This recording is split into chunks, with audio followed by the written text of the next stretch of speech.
about that same time is about when we here at Warm Made Flesh started to really figure out that mission among other Western Christian experiences and sort of subsets and sections of the church is homogenized. It's largely white.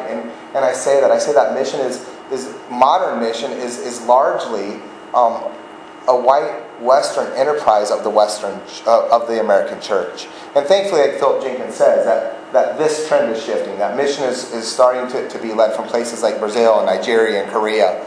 But somehow in our imaginations, we're not letting go of the reality of that. And somehow in our imaginations, we still think that we own it, that we control it, that it still is Western-led, Western-funded, Western-owned.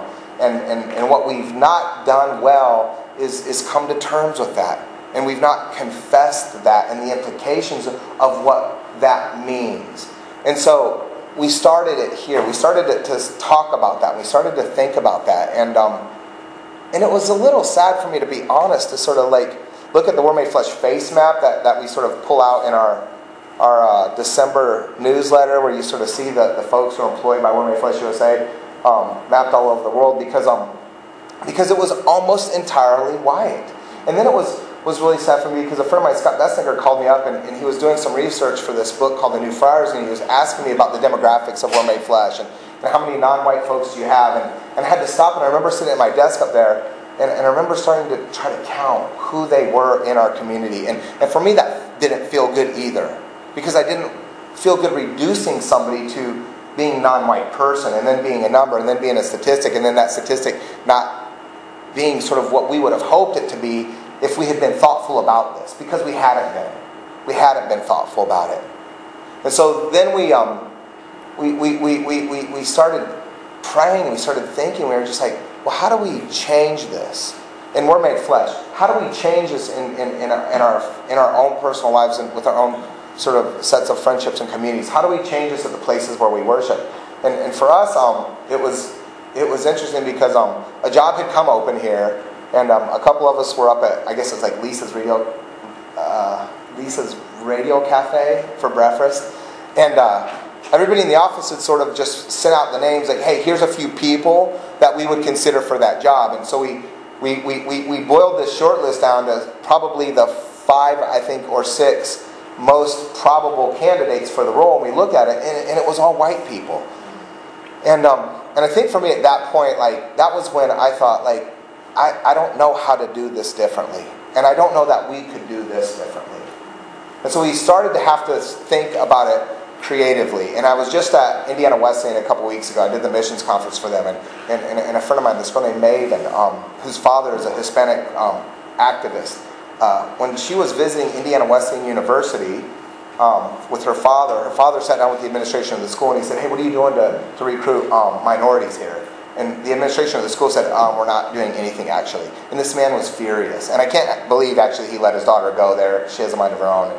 And she's brilliant. She made the choice. But I think for us, it was like, what are we doing?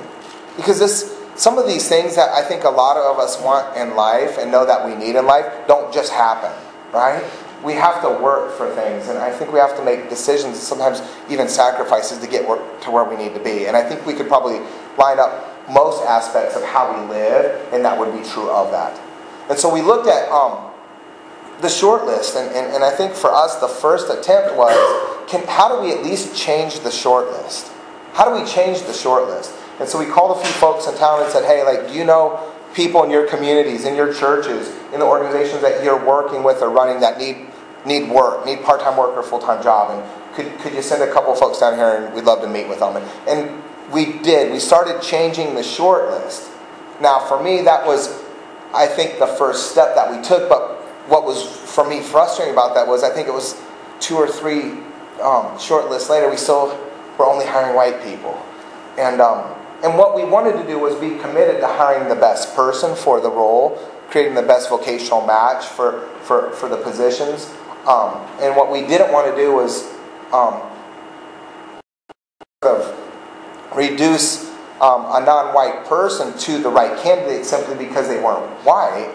we still wanted to have integrity in the process, but what it took for us was practicing changing the lists, practicing changing who we spoke with and how we interviewed. And I think we saw a little bit of sort of growth in the area as a community, a little bit, not a lot. And I feel like it's been ebbing and it's been coming and going, and it's been good and it's been bad for us. And I feel like when we take a couple steps forward, it seems like we always take a step or two, sometimes 3 back. But we're trying, and I think for me, like, if this is where the conversation ends, it's a confession that we still have a long way to go, that we still need an imagination towards wholeness and oneness, and towards recovering who we need to be as the body of Christ.